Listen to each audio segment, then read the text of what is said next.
Well, hello, this is Jamie Oikel from runningrestaurants.com, where we bring you the tips, tools, and techniques you need to make your restaurant more profitable and successful.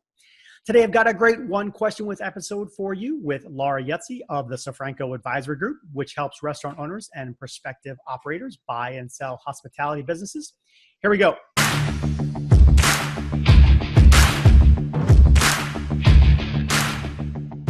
All right, Laura, let's go through the timeline of a deal, right? So walk me through a typical deal from the listing process to the sale and beyond. What does it look like? Well, I mean, each deal that we take on is completely different from the next. A cafe without a liquor license here in Pennsylvania is completely different than selling a full-blown restaurant operation that does have a liquor license and may even do catering with a food truck.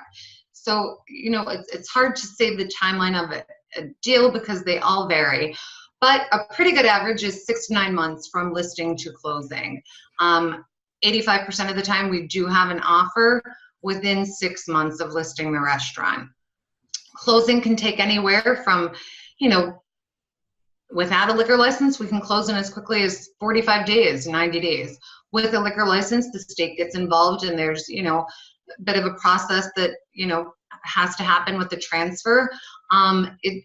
There are factors like traditional financing versus investor financing.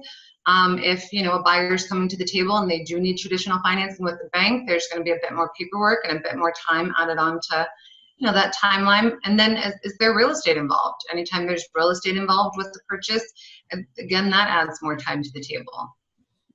I jotted down a few things there that I wasn't thinking about right out of the gate.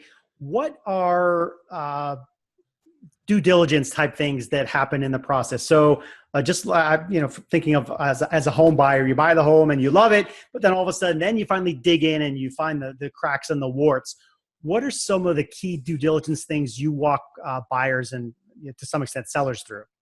The due diligence period typically is right around 60 days, and that's for a buyer that's buying a operation that does have a liquor license. Without a liquor license, they usually perform their due diligence in 30 days. They're looking at the lease. They're making sure that the lease is transferable, that the terms are fair, that there's, that they have the option periods on the lease. So, that's one thing that we're walking a buyer through, the importance of really going through that lease. Another thing we're walking them through is the financials. 3 years of financials is what we want to see. We don't want to see that sales dropped, significantly 10%, 20% year after year. You want to see that sales have remained steady. That's pretty bad, but you want to see obviously that sales have grown. Another thing is business valuations. Anytime there is traditional financing and the bank is involved, they do want to sort of do their own valuation. So they, come out there and they're taking a look at everything from the furniture, fixtures, equipment, to the sales records, to, the inventory in place, and just the condition of the building, the lease, all of it, to sort of make certain that this is something that they want to stand behind. It's good. I'm glad you mentioned that, because that's the last thing I was going to hit you with is the financing piece, how that goes, where the hiccups can be. And I guess you kind of hinted at a couple of them in terms of the bank could make a big call out that says, hey, we're about to give you a bunch of money, but this doesn't back it up or tell the same story. Any other call outs or if you could add to what's more common for financing these days?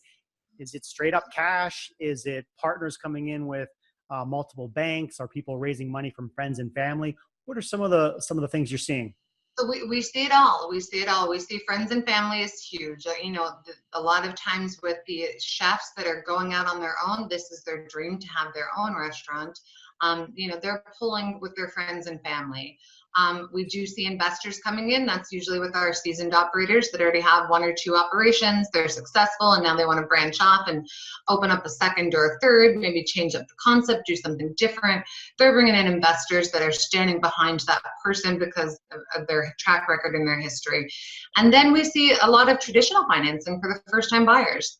They're going to tap into their 401k. They're tapping into their savings to sort of make this dream a reality, but they still need the bank to step in and, and help along the way. Yeah, there's it's a dream marketplace, right? People have this dream, and there's so many different ways that it can come about. And I like the things you talked about there. Every deal is different. Time frame can be 6 to 9 months, and so forth. Due diligence, financing, a lot of stuff can come up along the way. So, and you want to find out the way things are working, and make sure you love the process that you're going to be buying into. So, good stuff there. I appreciate it, folks. That was Laura Yetzi of the Sofranco Advisory Group. You can find them on the web at www.sofrancoadvisors.com.